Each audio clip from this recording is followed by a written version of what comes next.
Hello and welcome to another episode of To Be Perfectly Honest, presentation of The Watchmen on HBO, and this is episode 2. As always, I'm Corey, and today I have with me my friend Eric, and today we're going to be discussing episode 2 in all of its grand glory. But before we jump into that, Eric, I just had a couple questions. What did you think about the series overall? I had Matt on the podcast last week. I think we both Matt and myself were a little bit like, I don't know quite what to make of this, but I know I like it. I just want to see where it goes. Obviously, we got a little bit more into that universe of where we are going, but initial reaction off the bat, what are you thinking of the season so far? I like it a lot. I think it's just giving a lot of good questions that I'm curious and I want to go and see the next episode, but I won't know for sure what my overall liking, I guess, of the show is unless, the next episodes are good, then great. Like these episodes are good. But if the next episodes don't really live up to what they're setting up, then I'm going to have to like retroactively go back and be like, it's just really not that good. And that doesn't make sense. Yeah. I mean, it is made by the creator that did The Leftovers and Lost. So we do have that potential there. But I do feel like, I'm here for the ride and I'm not going to write it off just yet. This one definitely opened up a lot of avenues for stuff. It's a lot deeper than I thought it was going to be. The last ending of the last episode with Chief Judd dying, being hung, definitely a very weird vibe to leave off on. And then this one, we basically just carry it through the rest of the episode. I thought we were going to pack a little bit more. There is some more mystery, but it's basically following down this thread of who was Chief Judd. And what does Will, our older gentleman, have to do with it, who we find out is really her grandfather? And what is unique in this universe? Like, what are we missing out? Because the first episode, you're like, okay, like, there's definitely some weird, like, race dynamics that aren't present here in the United States currently. It's kind of flipping everything on its head. There's something being commented on, like the police force, weapons, the media, like there's a lot of stuff in there, but this one really seems to be following like the police and what they're doing, and is it right, is it wrong, and their interview tactics. I mean, we basically have them just go and cause a riot and beat everyone up. It seems it's very strange.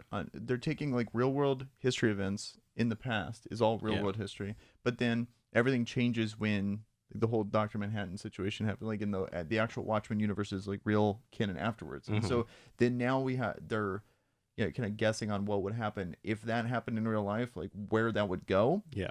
And I don't like they haven't answered why the police forces, there's so much intensity between the people and the police. What would cause that disparity? And then you got Rorschach's thing that he sent out, and then how people have interpreted it. It seems like people are kind of most people don't believe it. And so then you got this like extremist group, like the white like supremacist group that's taking it and kind of flipping it in a twisted direction. For sure seems definitely like the Rorschach ideal is definitely a fringe thing. It's not, I mean, and we asked that question the last time, kind of like, does everybody know about this, or do some people think it's a bigger deal than others? It seems like, nope, for sure, it's more of a fringe kind of thing. It's being adopted by these white supremacists, which I don't think Rorschach would have necessarily wanted to happen, but at the same time, he figured it's people here. Just believe it, and then what are we going to do about it? Like, there's that newspaper guy who was like, yeah, I read it, I just don't believe it. Yeah, totally. And so I'm surprised how much they expected people to watch the comic. I think for most people, they're not going to be that invested into the Watchmen universe. Like, I think maybe people that are watching this have watched the movie, but then the movie is not canon, and so it's surprising how much, if I wasn't, because I as a person that hasn't read the comic but has kind of cared about the universe, watched videos kind of explaining it, I'm still, there's a lot of things I'm missing, and so it's a big ask especially for a big HBO show like this to be wanting people to have so much of a knowledge of the previous material, which I think is cool. I think it's cool. It's just I'm surprised by it. I'm kind of wondering, like, I'm looking forward to we're gonna have our friend Anel on the podcast, who's done a lot of other podcasts with me, and I'm kind of I really want to see what her take is on it, because she's definitely someone who is not a comic book nerd. I really doubt she's ever read a issue of Watchmen. I don't even think she's watched the old movie, maybe more than parts of it. So for her, I really want to see, is it entertaining? Does it hold up? And is it something that interests you, Because I think it does have a lot of the qualities that could definitely be interesting to her, because it's, it's modern day politics and social issues. in a really, I mean, it's shot beautifully. Like Mm-hmm. this episode, we don't have so much, but there's still some great scenes in it. I think the score is next level. I believe Score it's is awesome, by Nine Inch Nails. I Mhm. think I've heard that, but like I really noticed it this episode. I Yeah. was like, wow, it's like really good. Yeah. So Yeah, I'm like so glad I'm like listening to it in my home theater and not like on my phone, like right when it comes out and being like, yeah, okay, I watched it on the phone. It's still good on the phone. Still yeah, good. Yeah. hey, don't knock until you try it, right? Mhm. So yeah, there's a lot of good stuff in this episode. So I think maybe the best thing is just to jump in and we'll break it down from the beginning, and then we can kind of discuss after we go through all of it. Okay. Sounds good. So how does it open up? Opens up with how does it open How up? does it open up? Yeah. So basically, how we open up is we go back to World War One, right? Yeah. Where the typewriter scene. Yep, Yeah, totally. okay. So we have I guess, is he technically a Nazi? Just a German general? Probably. Well, no, it was World War One. So Yeah. it would be. Oh, yeah. So not a Nazi, not yet. Yeah. You know, so- Pre-Nazi. Regardless, he's basically dictating this letter to. We don't know the audience quite yet, and then we see who it's getting dropped on. It's these African American soldiers that, I mean, this is based in real life. Like this, Mhm. there was the thing that happened. You know, there was this German propaganda that was essentially like, hey, you know, you're fighting in a war, but do people really appreciate you when you go back home? I think definitely an effective strategy from their perspective. You know, Yeah. so it's just kind of, I think, having these intense issues in the beginning of these episodes really kind of ground the show. Yeah. And it's really making the decisions that the characters make later like make sense. And Mhm. so, and it is kind of interesting grounding these. There's so many asks that the show has about like, okay, there was this giant squid, there was all these things like in the Watchmen universe, but then to ground it with real life, Mhm. years ago. So I think it that's a good thing for the show. It's a good thing to have. Yeah.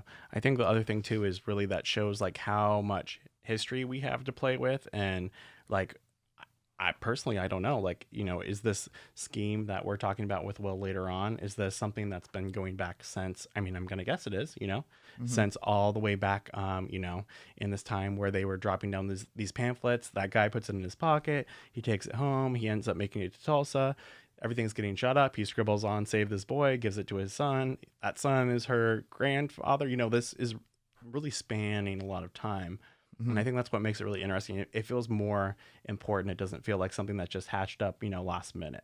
I think which there's is a lot really cool. of threads to it. Like, there's a lot of influences that have made this happen, and then depending on that's his motivations, like who he's with, you know, like Yeah. on the end of the episode, and then you have the white supremacist group. They have probably their reasons that are different. So it's just there's all these questions, and so I'm really excited to see I just want to know. Yeah. So.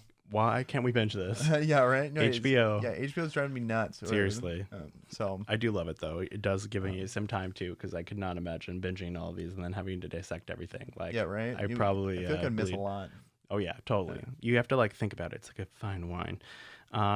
So we basically have this intro where we're getting introduced how Will got this letter, and then we pop in, and it's essentially right after where Chief Judd has been hung from the tree, and she's basically taking in Angela's taking in Will. She, you know, hauls him into her like her little her bakery front, and at first I'm like, what is she gonna do? I'm thinking she's gonna torture the shit out of this guy, right? Yeah, I was She thinking doesn't. something like that. Yeah. She does her little boop boop boop boop boop, goes in the thing, and she's like, why? Now let me ask you this, Matt. I don't think thought this, but I was under the firm grasp of understanding that Chief Judd and Angela had a romantic past. I don't think so.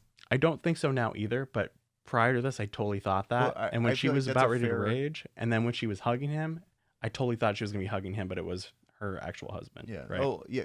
No, I had that exact same thought. Like I was Yeah. like, oh, because after the first episode, based on how close they seemed, it definitely seemed that there was maybe potentially an affair. Maybe they were lovers earlier, and then they met each other's respective wife Yeah. and husband. But now we know their relationship. They went through the white. What was it? The White Knight. White Yeah. Knight together. It seems like that's where their like bond, came Is from. It even was further. yeah, it was more of like a friendship, like a deep friendship than a Yeah. But I completely agree. Like that's a totally fair take on their relationship from episode 1. Yeah. I was just like, why are they so close? Why is she so cool with him doing coke? Like, Yeah, why is there this awkward, like, and then he was like touching her in the first episode, and then like, because like I was thinking that too. I was like, is this gonna get really uncomfortable? But like they seemed like they played it they're fair. like, in this universe, everyone swings together. Yeah. It's totally, cool. It's just a normal thing. You're like, no, but yeah. So basically, she's like, who are you? Who are you? He keeps on saying, oh, I'm the guy that killed Chief Judd, and I think too why she's nice to him is his situation. He's a I don't think she really believes totally that he can do something like that, and then so that's probably why he's not, or she's not taking to him that she would normally do to all the people that you've seen her beat up and interrogate and whatever. Well, and I think that's that's kind of making a comment too on like this. What they're trying to comment on, I think, is you have this police force, and they're basically united against these white supremacists, right? And they're willing to do whatever they need to get it done. They're going to torture them. They're going to beat them up. They're maybe even murder a couple of them if they don't deserve it. We see them later in this episode. They go into basically a huge trailer park and round everybody up, and it's like pretty fucked up, Wait, I think the thing that's interesting is how they have rules that are way higher than what we have, where they got their guns are locked. Yeah, but then they also can just completely ignore things that we, because they have this vigilantism, because they have these masks. But I think the thing that we're supposed to understand with Angela right here, or the director or whatever her name is that essentially I think she's been completely okay with this, and she's been like, her ethics are kind of getting eaten away. But then it's like, oh, hey, so are you going to do the same thing? Because it's against one of you, but it's basically your grandpa, and it is your grandpa. She finds out later, but and she's like, okay, no, I don't think I'm willing to do that. She starts questioning herself, and we even see that later in the scene where they go to the trailer park, like they're all like you should totally be kicking some ass and like trying to kill it. You loved him more than anyone. Like, what's up? I think it's showing to her past that she's always been down for this, but now she's starting to question like what is going on. Like, should we be doing this? Like, we need to go above it instead of constantly having this tit for tat. Totally. So yeah, it's definitely interesting. And the old man Will basically does reveal that there is a huge plot going on, and that it's so crazy. If I told you all at once, it would blow your mind. Essentially, which is always like as a watcher, like which annoyed me because it's just to make you wonder, like I don't know, but I'm really curious. I feel like they're also putting pressure on themselves that this is actually a really cool, thing to happen, and so I'm excited to see what actually transpires. But yeah, it definitely annoys me that I want at least something. Yeah, like just give me some kind of clues. So hopefully, episode 3. I don't know. I've heard this that like reviewers weren't supposed to review it until episode 6. So I feel like we got 9 episodes. So I feel like there's gonna be some big reveals here soonish. Oh yeah, totally. Yeah, totally. And I think it's gonna be one of those things, hopefully, where we do watch later episodes, we can go back and really appreciate the earlier episodes as well. There's so much to every episode, and like I've seen people kind of like dissect the first episode, dissect the second, and then there's all these callbacks to the comics and stuff. So they're definitely like packed. And then I feel like there's like 5 or 6 storylines going on simultaneously, and so keeping up with all of them is a really cool show to discuss. Totally. It's been a while since there's been a show where it's like, I felt like, for example, the last show I was really into was Game of Thrones. It's like by the end of season 8, it was like, well, I did stop going on Reddit. Because it was just like, good idea. Yeah, well, just because there's nothing there was no interesting like, well, where can they go with this? It's pretty clear where they're going to go with this. Whereas this show, it's like there's a million different directions. Yeah, I think the only thing that's concerning is just the amount of time. Typically you have a series, and it's like it's usually an unspoken rule that there's going to be multiple seasons of it, at least a couple. And this one, the person creating is essentially like, no, it should be done in one season. So I think that's a little. Is that what he said? Yeah, and we have that limited amount of episodes too. I kind of like that because what was it, True Detective on HBO? Like they nailed it in one season, and then they did season 2, and it was garbage. Yeah, totally.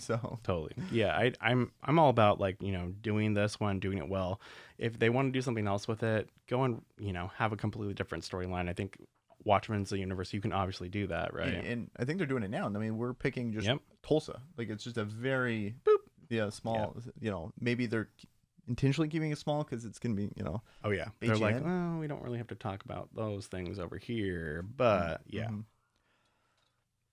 So she basically barely interrogates him. She gets a little beeper request, which I still love the weirdness of the technology in this time, right? Because they don't have cell phones.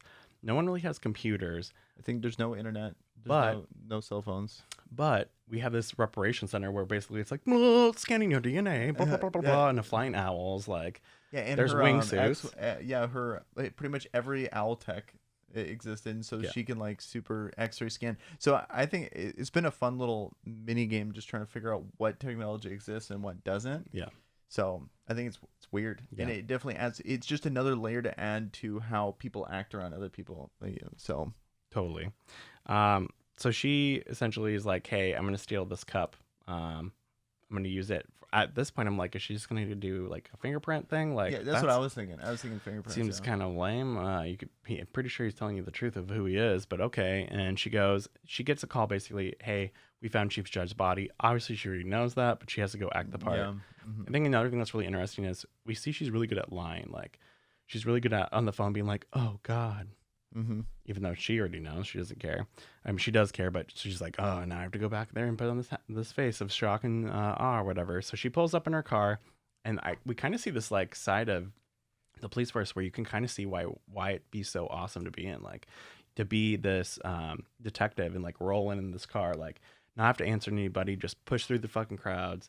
You get there, tell people what to do, like you have this awesome persona. Like I can totally see it. I can see the draw of it. Well, yeah, I think it's cool seeing like if this was a real thing, like like how the Watchmen series has done what vigilanteism would be is just kind of interesting to me, and so I think it's cool. But then you also see the satire of that, where you get that guy that's was it red, really The Red Fury or Red I was gonna drive me nuts, but like that Red Scare. Red Scare, he's just like a total asshole. Yeah. And so it just like with the comedian, how you have this idea of like a person and they just totally abuse the power. Yeah. So you see both sides. We're at least seeing it from the lens of someone that's actually seems like a just person. Yeah. But with implications that she wasn't in the past. Yeah. So it's kind of, I don't know. I think I get what you're saying too, where it's like you're just this badass that pulls up and. I think for me, it's like I never like. I mean, I get the drive to be like a good guy, so I get kind of why people are like, "Oh yeah, superheroes," but it never really just makes sense. That someone's just like, "Oh, I'm just gonna do this on all my spare time. I'm gonna do this, train this, do this," but I'm gonna be a regular dude during the day. Where it's like I get like a cop being like, "You know what? I'm gonna go and be fucking badass. I have all this training behind me. I have this department behind me. We're all gonna be united in the front." Like I get that. I just also see where it goes horribly There's nowhere wrong. they have the time. Yeah. Like you find out like, oh, you have your dad having a normal job. She has kids. Yeah. And then does this whole vigilante stuff on the side. Totally. So all right, well, interesting. time management. So she basically drives up in this car, right? And we have one of my favorite characters is the guy that has the shiny mask looking glass. He's cool. I was gonna bring him up too. I like him so far. So that first scene in that first episode was so awesome when he's in the pod. But in this one, it's even a good little piece of him too. Like he hops in, he's like, "You got anything to eat?" She's like, "In the glove box," and he's like, "Oh, nuts." He's just like eating them and he's, like basically interrogating her, like because that's his like superpower. It sounds like. And we find out, like, we do confirm these are not your kids. We find out later, the White Knight essentially happens. As she's hugging him as they're bringing down the body because they decide, oh, the paparazzi's coming. Everyone wants to know about this because everyone's like just loves, superhero cops even. Like they're just like, it's the shit. So people are flying in trying to get, oh, there's a body. Oh, well, let's look yeah, at this. it goes to the technology thing too. Like, I guess so. Framing this, it's like there's the flashback scene. Do you want to cover the flashback scene or do you want to? Flashback scene happens afterwards, right? Because they have to take down the body. Yeah. And then, so they take down the body and then they shoot down the moth, the paparazzi. Yeah. Trying to get pictures and stuff. And so it's weird. It's like this super technology. They don't have cell phones and internet, but they have these moth flying things. Yeah. So that like anybody can have because it's not like these people are police. Like. They're like which is, anybody, pretty much, it seems like. I don't know. Maybe they are just like a corporate news network. Like, so yeah, essentially we find out, hey, her kids are adopted. The White Knight happened. It was on Christmas Eve. That's how she got shot in the ovaries or in the stomach or whatever. Why I at first I thought she got shot in the ovaries. She couldn't have her own kids, so she adopted. Turns out, basically everyone in the police force, they essentially got murdered. It was her and Chief Judd, and maybe a couple other people, but pretty much by themselves, like over 40 people, I think, died. And she ends up adopting her partner, or one of the people she works with, all of the kids. Two kids, yeah. So, because that was like, there's so many questions from last episode, and at least we got some answers this one. Like, kind of like Judd's relationship, White Knight, why she has these kids and stuff like that. So I think it's interesting. Yeah. And so totally. So we find out, like, and she definitely, this is where she gets that bond. So I think this explains, and I'm satisfied with it. Like, oh, okay, this is why she looks up to Chief Judd. Like, maybe it's not something romantic. Maybe it's not something really crazy. It's just they've went through basically this hell where, like, can you imagine everyone you work with, all 40 people, like, it's nuts. Stabbed overnight. Like, I think it's for almost anyone, it would be you couldn't imagine that. It would just be insane. And then, but from a story perspective, why is there so much of a hate for these cops? How are they organized to where the point where they're wanting to go out and like systematically murder every single one of them? Like, it's just a nuts scenario. Yeah. It explains why the cops are so intense. You got people like Red Scare. Like, it would completely explain why people are like Red Scare and then having something like that. Yeah. So it's, I don't know. Stuff like that is what, like, these kind of questions are what's driving me to really want to watch episode 3. So yeah. So essentially we have this power vacuum, right? Chief Judd's gone, and he's the guy that's calling all the shots, and like everyone's like, I don't know fucking what to do. Like, we have Red Scare that's just like, I want to go fuck shit up. Like, let's go to the trailer park. And she's essentially like, Angela's like, hey, we need to calm down.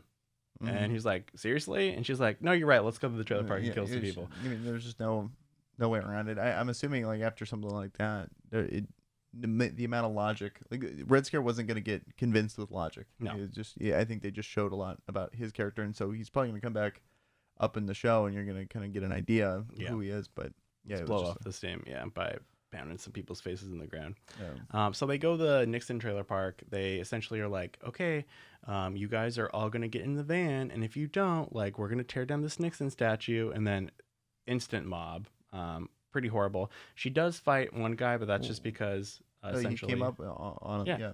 And so, self-defense. The question I had was, okay, so in this universe, it's like Nixon was president for a very long time, right? And so why is his statue specifically there? Because this is Tulsa. This is just a very, like, this is one town. Yeah. And so Nixon is so revered. And also, the thing that I thought was weird is Nixon had his pose where he's peacing out, but he was president for so long. That never happened. So it would never happen. So why is that the pose? I don't know. Is that an oversight, or is that, like, did he actually get eventually, they're like, down? Oh, hey, yeah, he got to go. And so I think because everything, they have such attention to detail so far, I feel like that's intentional. And so I think we potentially can learn something about Nixon later. Okay, so yeah, we definitely have this weirdness going on with this universe as far as the presidents. I think that's definitely going to be something that's going to come up later, especially since this is such a current everyday issue, social issue podcast show. There's a lot of stuff going on with the president currently, so I can't help but feel like maybe there's going to be a little commentary on that. And maybe that's with Nixon or Redford, or there's this new president that's coming into the game, or person running for president. So that will be really interesting, I think. So essentially she goes and she goes to the trailer park. She, beats some ass. She's like, I'm not really into this. This is not my game. I need to go and figure out what the hell's going on, because I know the real thing behind this somehow has to do with this Will character. So before she goes back, she decides to stop at this reparations center. And it's kind of like a Black History museum. There's a lot of people protesting outside, all of them white, kind of like trashy people. She goes inside, and there's essentially a self kiosk, but this kiosk can scan DNA. So pretty badass. Yeah, I thought that was cool. That it was just, I was like, oh, okay, that's what she's doing with it. Yeah. But it was just, in this universe, it seems like super future tech. Oh, yeah. So, but then it's like, oh, give me your home phone number, because cell phones don't exist. Yeah. Oh, yeah. Which is ridiculous. Also interesting too. It's just, I'm wondering where they're going with this. Why they made such an emphasis on having to change the technology.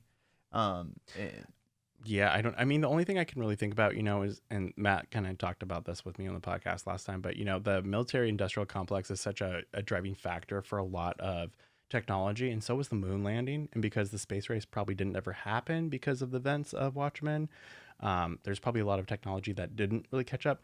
But the thing that's interesting is it did. It's just not available to everybody, Uh-huh. Yeah. Kind of interesting. Yeah, because I remember you guys talking about that. And so I think that's a good point. So it's just an interesting take. Like I have really no like opinion on it. I just think it's kind of cool that they're going this route. It's just, but they're obviously making such an emphasis on changing the entire, world of this. They have real world history events. They have what happened with, Dr. Manhattan, and then now they have this new, timeline. Yeah. And then they're going out of their way to make sure that technology and stuff like that doesn't exist. So I'm wondering where they're going with it. Yeah, totally. So we basically find out, reparations were definitely a thing. We kind of hear about all of it. It does seem like it's specifically maybe in the South, and this area specifically. There's this center, at least you have to go there. You have to be, a descendant of someone from Tulsa. Yeah, I think probably it sounds like it's this one's specific to this one, but maybe there's other scenarios in history where they get reparations for. Yeah, like maybe in Tulsa it's the worst, and so that's like kind of the most. There's also all this tension beforehand, so that's why it's really charged. I'm gonna guess we're probably gonna see more of this later and have it more explained, because I think that's one of the things that really like people are like, what? Like that's kind of crazy. I just want to know where that it's gonna apply to the story. Yeah. Why are they going?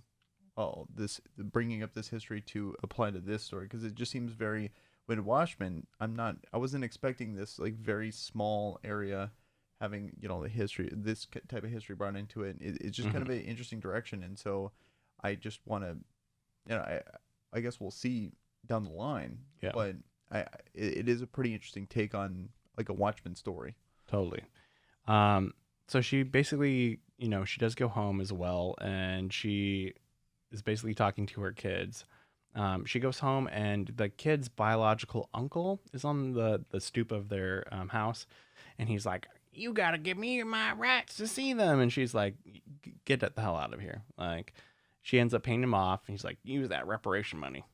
Yeah. Pay me off. I'm like, how much did she even pay him? Like, for a case of beer? Like, he's like, okay, I'll go fuck off.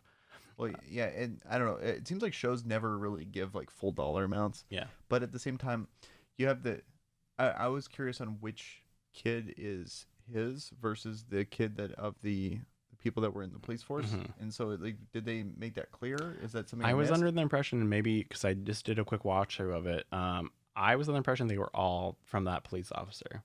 Like, they're all actually biological brother and sister, and then he's uncle to all of them. Oh, he's the uncle. But does he get visitation rights because he's the uncle? It sounds like they're awarded to him, but he doesn't really actually use them. Oh, okay. He's just trying to be annoying to get money. Yeah, basically. Okay.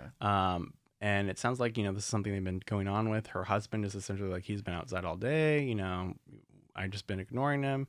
But it sounds like there is one kid that really has this special relationship with her, where he's old enough to remember, like, hey, my parents were murdered. Like, I know the world isn't all lollipops and rainbows, or whatever she says to him. Those Lego things he was playing with were so cool. Badass. Yeah, it was really cool. But also, like, can you imagine? They're like, oh, 15,000 piece Lego set. Like, yeah. It was like, so I don't know. If I was a kid, I'd probably want to get one of those, but at the same time, it would take me forever to actually make it. And can you imagine stepping on one of those, like, full on metal Lego? I cannot say that. Yeah, you usually lose a foot. Yeah, just done. Totally. Dunzo. So yeah, basically she's very honest with him, and then this leads us in kind of a little segue of like, oh, you want to watch TV? Okay, yeah, you can do that. And then we're sitting down in front of the TV, and it's like, this is rated X. There is racism. There is misogyny. There is blah, blah, blah. And she's like, okay, have a great day. Yeah, and just totally fine with it. Like, I think that's kind of a commentary on, like, TV how nowadays. what TV is nowadays. If we actually had a rating system that said comprehensive about everything in it. Because I thought the rating system was kind of, but then also about that episode, I thought it was kind of cool. It was shot just like how the Watchmen movie was. Yeah, and isn't that kind of cool? Totally. And so I do you feel like do you think that was like them making fun of that movie? Do you think that was them honoring that movie? like kind of like this over the top. I don't know. I think it can kind of be both, right? Like I think it is a little tongue in cheek because like you're taking something that is really fantastical, right? And that is what like So for the majority of us, that's how we know Watchmen, right? Is through this movie that came out. But they've definitely taken it and put it into real life universe where it's not just. I guess we should probably back up. So what happened during? So he's watching that the show. show. Yeah. So it's a American hero story essentially, and it's basically a bunch of these mobster guys come in and they're gonna rob this place, and it's a general food store or whatever. And they come in, they're like, yeah, open up the safe, and they shoot the guy's ear off, and he's like, oh, we don't have a safe, even though there is totally a safe. And then I'm like, kind of like, fuck that guy, like. I mean, I'm just like, bro, like, the thing that always blows my mind is like when people get robbed that they just don't give them all the money. Yeah. I was like, yeah, I don't care. Yeah. Just take it. I mean, I guess we live in nowadays where there's like insurance. Maybe there isn't insurance here, and it's like, I don't know. I mean, like his poor daughter's medication. I don't know, but like random civilian. Legitimately, if someone shoots off my ear, I'm probably gonna get. I'm like, okay, here's the safe. I thought it was like blew out his eardrum. Yeah. Oh, okay. Yeah. I thought these full on shot his ear off. Yeah. Which would be a pretty good shot. So I mean, probably not. But yeah, and then we have this guy jump in through the window and is just taking people to task. It was pretty awesome. I'm like, yes, violence. I like it. I feel like for like back to the social issues that I brought up, like his outfit is very, it's gonna make a lot of people uncomfortable. Mm-hmm. Like he comes in and he has a literal noose, and stuff like that. And so it's, I think there's a whole bunch of commentaries that they're trying to say with like his monologue. Yeah. Oh, his monologue is like totally talking about vigilantism, like this separate personality that a lot of people have, and they keep tucked away, and then they find an identity for it and put a name to it. The stranger that's staring back at me in the mirror, and all he wants is a thirst for violence, and now I found a way to do it. It's like, this is why it's fucked up, Yeah, it goes on vigilantism. Like people are trying to find reasons to become it instead of like it. When we look at it, through like normal comic books, it's like, oh, here's this good person trying to do it. Whereas it in this universe, who are the people that are attracted to this? Yeah, yeah, like the real people that are attracted to it are people that want to hurt people. And so it's definitely like uncomfortable like moment, but especially with the racial charge part of his costume. But the thing I was looking at, like, is he white? Did he have a German accent? And so he's not only is he someone that just wants to hurt people, he's like white, and he's like trying to go against the injustices of the people around him too. Like, what is he trying to say with his and so I feel like there's a lot to the symbology of his costume, plus at the time that he's I don't know if it's for his, because I'm assuming this is on national TV, right? So I feel like we're in the South, and everything is so racially charged. I'm almost wondering if this isn't actually racially charged. It's just talking about like the origin of the superhero. Maybe it isn't. Like, I know his costume has like a noose and stuff. Because it says like real American hero. Like, is this like a documentary, or is this? I think it's supposed to be about the Minutemen, which is like the very origin. So basically, when you look at like the Watchmen universe, where everything kind of diverts off from our reality is with these Minutemen. And then after that, that's when Dr. Manhattan happens. And then Vietnam gets one. And then Nixon stays. So it's like, someone like the comedian, like Night Owl. Yeah. So I think that's what it's supposed to be, if I understand it correctly. But like a pretty dark thing. And can you imagine like we watch, all of these, like Iron Man and Avengers, like if they were like literally like, I came in and I busted that guy's head and I slammed it in the thing, and then like if Captain America was the comedian, and he stabbed that guy like 15 times. It was like a mess. Well, because going to the movie, where it's like you see him and he's like torching all the people and he's like smiling and stuff like that. It's like such a dark twist on like what you would expect, because like when you watch like Civil War and all that stuff, like everyone is always has good intentions, and they're all super nice to each other. Like, what if people were actually like real people? Like, you give these people superpowers, they might not all be actually nice. Oh yeah, dude, totally. So okay, so then we basically go and we have this section where she decides she wants to go and talk to Chief Judd's wife. She wants to pay her respect. She brings some roses, and she drives up to this house, and she definitely has alternative motives, but she shows up and everybody who's anybody is essentially here, and it's really kind of crazy how fast I wasn't expecting that. Like when she was going there, I thought she was just going there honestly. But I was like, oh, okay, she's, And then she faints, and you're like, okay, come on, yeah, seriously. yeah. That's just like totally not in her character at all. Right. Yeah. We do have, though, before she faints, she does have this conversation, and it's with the Senator Joe Kane. And essentially, he is pretty much just saying, hey, anything you guys need, we're there for you. And she's like, I don't know what you're talking about. I quit the police force a long time ago. As she's like looking over her shoulder at everybody listening. It's kind of crazy we're in this universe. Matt and I had talked about this before, but like, it's really weird that, you would have all the stuff that you'd have to keep secret. The only person that knows is your spouse, essentially. Yeah. I don't even know if your kids can know. And then when you die, you can't even say it then. Well, I thought it was Crazy. interesting that like even the senator doesn't know who's on it and who's not. Like she keeps it secret from literally everyone except other people from the police force. Yeah, totally. And even them, most of them don't even show their face to each other. No, and totally. So I think that's interesting because like you see, what was it, Judd? Well, and then also, but Judd is very open with it, which was very strange to me. Mm-hmm. But then, you get to a certain point and then you're like, okay, I am the face of it, I guess. Yeah, and so it's that. But then, her and who's the Max guy? What was Looking Glass? Looking, that was so hard for me to remember. Because I'm looking forward to seeing more Looking Glass, just kind of a side thing because he's very cool. Yeah, and so he's kind of like the Rorschach, like the actual Rorschach of this show. Totally. Yeah, and I think it's really interesting though that she's the one that decides she's going to go investigate this even further. Like no one else has been like, oh well, like what's the motivation behind this? They're just like automatically like, hey, it's this white supremacist, let's go kill him, blah blah blah. Well, like, they've only seen him getting just lynched, whereas she saw the guy being there like ready for her. So she's the only one that has this like insider knowledge. Something's going on. I think it's interesting though that it sounds like they have a good relationship between her and Looking Glass, but like she didn't tell him. Tell him at all. Like I feel like with Judd, if it was like another person, with Judd they would have been like, hey, I'll tell you, but not with him. So yeah, she has this really fake fainting thing, which is like, I feel like the wife should know, like, hey, this is not in her character at all. But I mean, whatever. She's like, okay, well, I'm gonna go back downstairs, snoop around if you want. Like, and she's like, well, but like I thought the glasses she had were pretty badass. Oh, totally. And then she finds the Ku Klux Klan, Grandmaster robe, And so I want to talk about these. This is in these shows where they have these suits. But they have these suits in this like stupid, like it's like a mannequin. It's like I'm going to a store and then it's like fully mannequin. That's the most impractical way to ever have your suit. Anything, like imagine like setting that back up, like because she had her suit in that thing. Like if you ever watch Arrow, it's like the same way. It's so annoying. I was like, what, you want to take that off every time? Like and then put it on. You're like, just hang it up like a normal person. Like so whatever. It's just my pet peeve when it comes to. I know you have to like worship the uniform. It has to be on a mannequin. Well, it's like I know it's visual for the show, and like you gotta see what it is, but it just drives me nuts. Like seeing these stupid mannequins, like where they have like, and so I like how that's what you're focused on. Like KKK.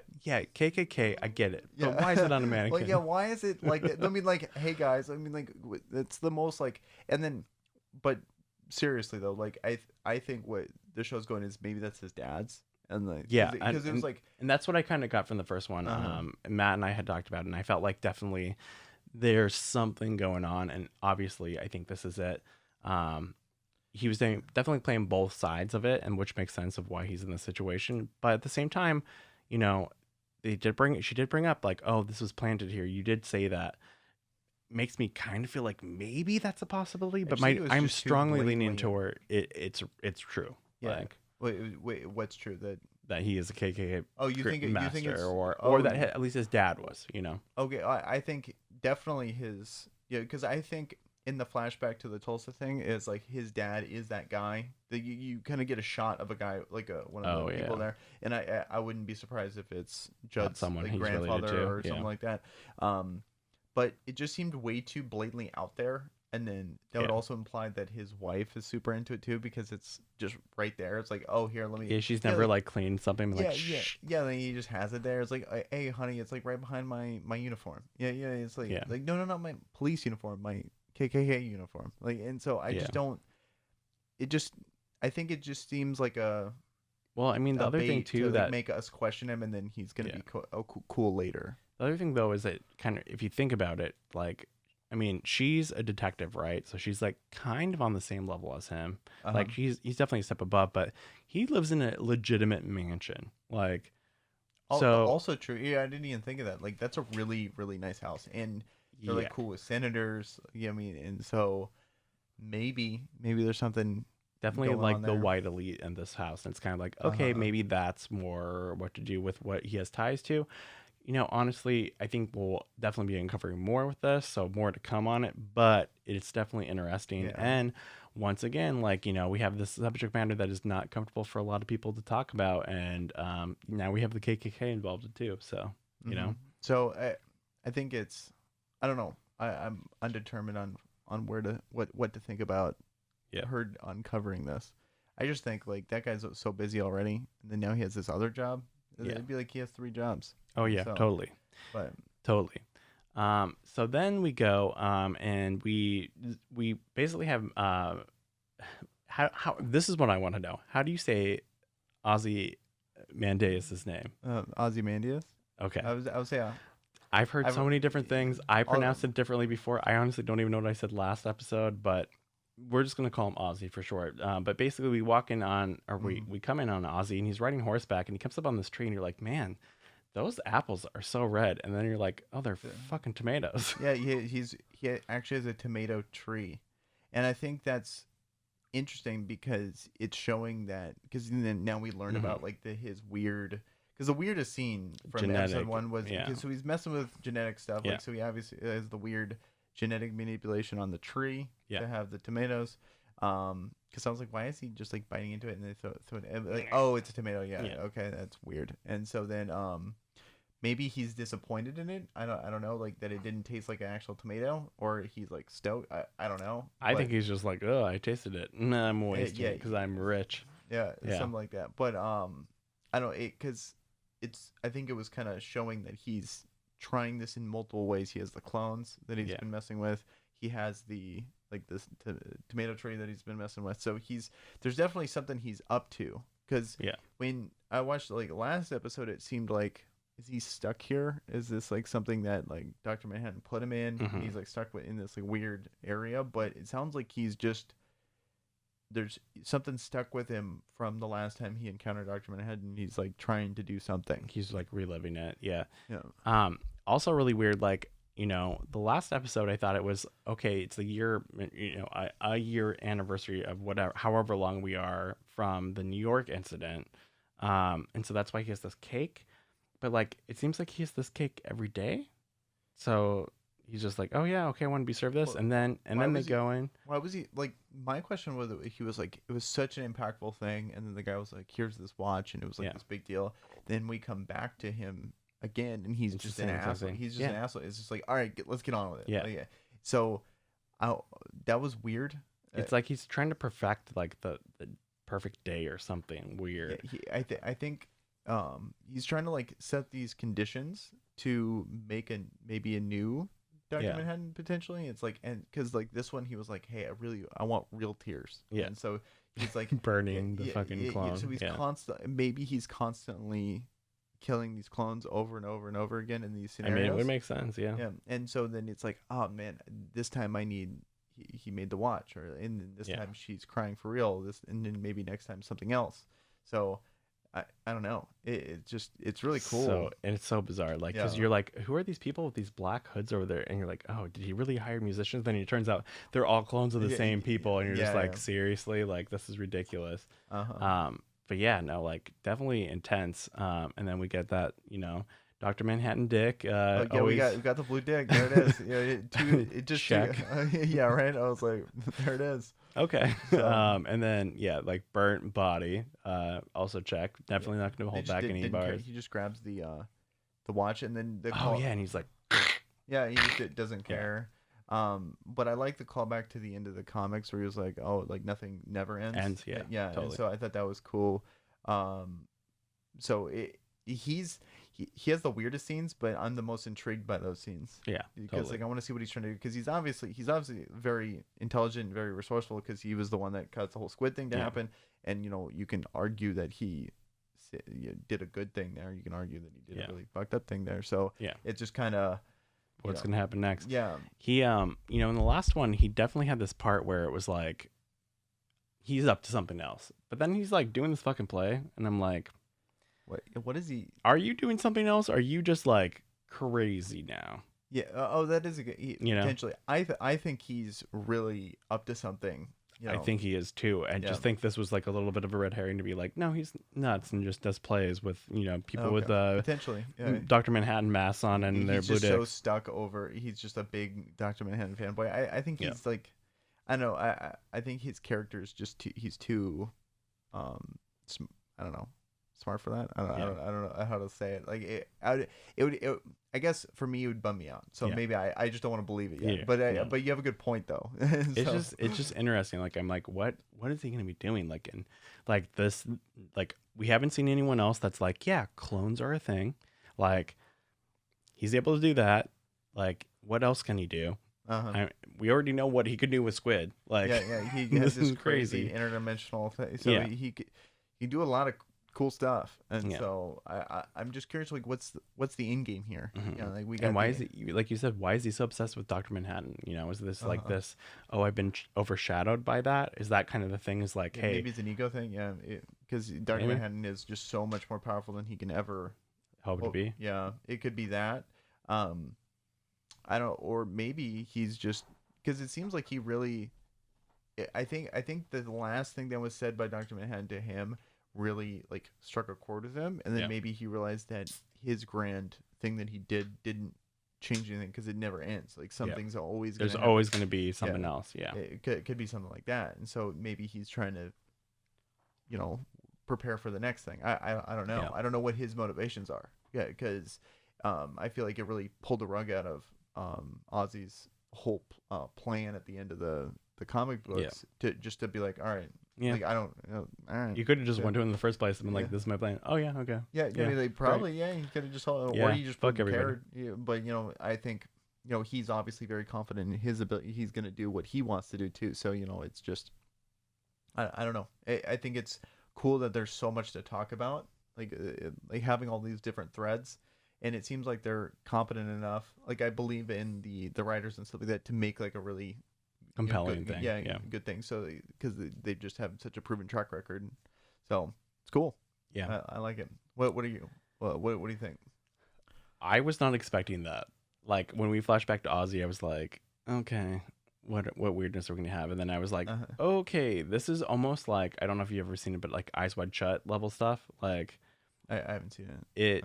Basically it's like, a sex cult and it's definitely weird. And here we have this like weird ass play. Like I'm feeling like, okay, what else are we gonna get into? Because I can just wait. Like, but yeah, I thought it was interesting. I feel like if this wasn't in the episode, it would be kind of like a little bit too mundane. Yeah, but we have this, so it's like kind of like, okay, yeah, this is definitely crazy. Like having that like really feels like Watchmen. I mean, like it's the one thing that's really tying in. Like, okay, this is Watchmen, because everything else is so hyper focused on one town that. There's obviously ramifications of like a Watchmen universe, but I don't you're really like, feel this like is it's localized, not the world or nationwide. Yeah. And I think it's kind of cool that they're hopefully like localizing it first and then expanding upon that. But then at least having one character from the show or from the original comics really helps. And so maybe so it leads into the next thing with the car pulling. Yeah, like maybe that's introducing more characters. So probably. I mean, what do you think about? Yeah, what do you think about the end of the show? So we did kind of skip over a little bit. So we've already talked about it. We've let the cat out of the bag, but we find out basically that Will is her grandfather. Basically, we get that call. Yeah. No big surprise there. She's like, "Hey, I'm gonna take him in." She goes and puts him in the car. We have another hugging scene, which is really like reflective of the thing that she did with Judd that gave her that flashback. And she puts him in the car, and then he basically says, "I have friends in high places," and you didn't think he like literally meant in high place, and so gets like literally magnets out of there. Yeah. So I think that was cool. It was kind of interesting. Like, because like he said earlier she was like, well, I should have just like took you in, and then he said like, oh, I'd have been rescued by then Yeah. if you're gonna take me in. And then Yeah. the second that she tries to take him in is when they come and He's like, bye. yeah. So I wonder how they would know, because like that implies that they would know whenever she was gonna take him in, not that it would just happen to be Maybe, I mean, maybe the place is bugged. I mean, he did leave and come back, like literally tells her, true. you know. Yeah, So, I forgot about that. Yeah. but hell if I know. I mean, like, Uh-huh. do you think? So we're basically in this world where we don't have a lot of like crazy technology unless it's for the government, but we do have like the police have these owl ships, right? Do you think this is like an owl ship with a magnet on it? Like, it doesn't seem like it's a plane at all. It seems like, and it doesn't sound like a helicopter. Uh-huh. It seems like there has to be something with this advanced technology. It's so hard to. I don't know. I just want to see it. I just Yeah. want to see what they do with it, because it's so hard to gauge like what technology works. It's sort of extrapolate. Oh, here they have this flying spaceship, Yeah. but then they don't have the internet, and Yeah. so it's like I know, right? Yeah, there's Like, no. what? I have no logical way. They don't have cell phones or whatever. So Yeah. it's like, all right, I'll just see what they give me, and then we'll go from there. Yeah. Like, that's how I'm taking it, and I think this is kind of a cool ride to just like go with. Like you can sit there and like nitpick what's going on there, but I just don't want to do that. Maybe I might be more cynical with the show if I'm not happy with this conclusion, but Yeah. at the moment they haven't really given me anything solid to go with, so I'm just gonna go along for the ride. Okay, so we basically talked about the entire episode, Uh-huh. and I think we're kind of hinting at it, but I think we're both like, hey, you know, I'm interested to see where we're going. I'm not like too invested in where we're going yet because I don't want to be disappointed at all, and also I think there's a lot of possibilities, so I don't want to go down one 'cause avenue. That's where I'm at. Like, because Yeah. it's like I'm not at this point where if they go one direction, I'm disappointed with it. Because they're just so, it's like a whole widespread of options. There's too many options, yeah. And there's too many threads for those options. So it's like, Yeah. I'm just like, all right, this is cool. I didn't even know I wanted this. Like, this is such a interesting take on, I mean, when I heard Watchmen, I didn't even know what to think. Yeah. And then, because they're continuing it, and then they're making it this very, ambiguous, mystery almost. Yeah. And so I'm just like, all right, I'm totally down. The only thing I'm Take me mad for about is that it's not on Netflix, because on Netflix I would have got all the answers. Yeah. So yeah. In 12 hours of binging, yeah, pretty much. Yeah. I think this next one we're really going to we keep on kind of having the end of the last episode we had the sheriff badge and we had the drip of blood that calls back to the original Watchmen comic. Uh-huh. Basically, right at right before midnight, basically saying, hey, something is fucking coming. And we keep on having these these white supremacists like doing this stuff, where they got all these lithium batteries that supposedly cause cancer. That was kind of the last episode's like, oh, this is what's happening. Uh-huh. And we've seen them having like, they're building like dynamite and like vests, and like they look like they're going to do a terrorist attack. The previews for next week, and it's we don't know if it's next week. I didn't watch this. Oh, okay. Okay. Basically what we see is they're like basically digging a tunnel into a building, and then they have those vests. And so okay. I'm just kind of wondering, like, what is going to be next with that? Is that going to be kind of what is steering this next thing? Because I think if I had to be a betting man, I would think that the white supremacists are probably like the first layer of like, hey, this is a threat, right? And that's what's going to grab everyone's attention. But then there's going to be another layer of a threat, which might be like, the government / like this group that Will's in. And then like on top of all of that's going to be Ozzy's plan to be doing whatever the hell. Yeah, I think there's definitely levels to it. I think the people like Will and stuff like that, I think they're just using the white supremacist action as like a means to an end. Version, yeah. Yeah, like just try to get people's attention, or like they're gonna use them in some type of way. I don't think they're working directly with each other. Yeah, and I think that's a fair way of looking at it. But let me ask you this: do you think that we are going to see? Do you think Dr. Manhattan is going to have a hand in any of this? I think they might. If they're gonna do something with Dr. Manhattan, it's gonna be way later in the season. Yeah, and so. I really hope that he's involved, because to be honest, I'd be disappointed if he's not involved in some way. I'm curious. Like I think the most refreshing part about this show is I literally have no idea what's going on. Like if I can summarize like these first 2 episodes I've watched, it's like, what the fuck? Yeah. And totally. and I like that, because I've been watching so many things that seem pretty predictable, and then this is just I have no idea what's going on, so it's pretty sweet. Yeah, this was definitely not like I'm pleasantly surprised, but like I do think that if you were to say, "Hey, it's 2019, Watchmen's going to be on HBO. Like, what do you think the plot's about?" Never in a million years would I have been like, "Well, let's see. Like, there's reparations in this one. We're in Tulsa, Oklahoma. Not even a little bit. Yeah, we're jumping in on this like weird situation where we're like really flipping on everything on its head. There's a lot of commentary on like social issues, like social issues I get, but like I did not think it was going to be like this. You know, I like when it comes to the social issues. Yes, these are very intense and like serious social issues, but they're doing it in such a way that it doesn't feel heavy-handed and forced. It feels like it really fits world building. Yeah, it's actual world building, but it just so happens to be a commentary on what's happening in today's world. Yeah, you know, and totally. so I think if you're going to commentate on, and I can understand why this should be very polarizing to people, but at the same time, if you're going to commentate on these issues, I think this is how you do it. Yeah, like, totally. And so, and I kind of like that about this. Yeah, and I think any way you look at it, you aren't right? Like, there's no way to be like, yeah, I'm right about this, because it is like, if you feel like, oh yeah, this is definitely talking about how like the police are fucked up. Well, yeah, but you see why the police are like this in the show, and then you look over here and it's like, well, okay, well, is this okay because of this, and then this? It's like so multidimensional. It's a lot like real life. It's very very. It's everything's great. It's like it's just there's issues in all facets. Like each group, no group, like police are assholes, like the white supremacists are assholes. Like there's no true good here. It's not like so, and I think that's very fair. A fair way to look at it. Like they're not like preaching. They're not like, oh, here, like, and then they had the gun control part of it, but then then the guy ended up getting actually killed, and so it's like arguing both sides of that. And so every single political point is getting its fair stake in this. Totally. So next episode, who do you think is going to take control of this Tulsa, Oklahoma, like police department? Either like for the detectives, or do you think there's going to be anyone else? Do you think Angela, our protagonist, is basically going to go at the top?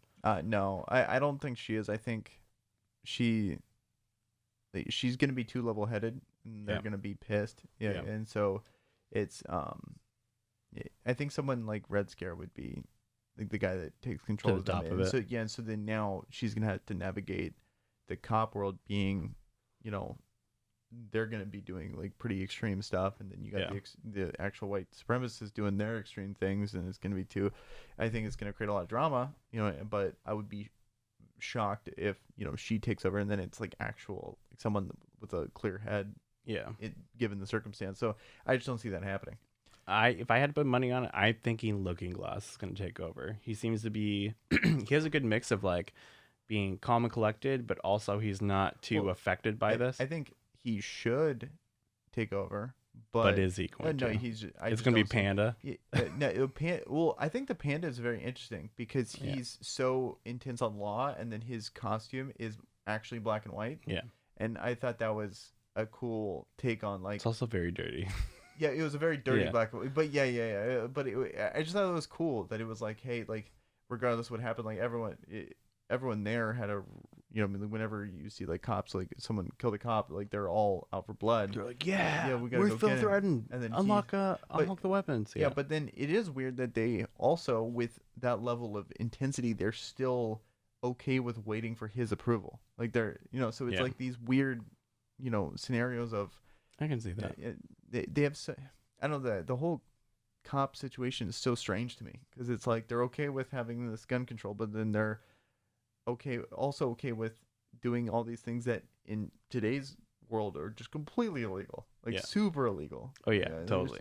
Just like randomly pulling up on places, and so I'm curious. I would just want more information on this world of like what are like the implied legality of their actions are in this world. And so can I go from there? Seriously, is this going to be something that's going to be brought up 3 years later, where it's like, oh, everyone's going to jail about this because this is crazy. Because it would be this place in Tulsa is getting investigated because they're doing things out of line, or is it's totally fine. Means that you only did this, like, so it's like it's hard to gauge how okay people are with their actions, because it seems like they just deal with it.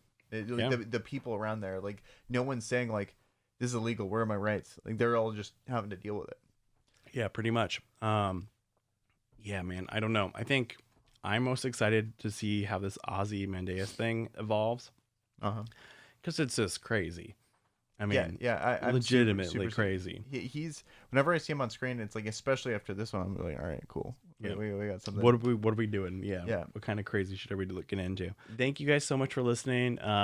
Go ahead and check out Erik. Erik does a couple different things on YouTube. If he wants me to, I'll link him down below. You guys can check out his channel. But thank you so much. And as always, if you want to check us out on YouTube, you can go ahead and click in the episode description. There's a link there. And if you are watching us on YouTube and you decide, you know what, I want to take this on the go. I want to go and do some chores. I want to drive and listen to this. You can listen to our smooth, buttery voices on anywhere that you would find normal podcasts. That's iTunes, Apple Podcasts, Google Play, and Spotify. We will see you guys again next week, and I will have a new host with me going over everything there is for The Watchmen. See you guys later. Peace.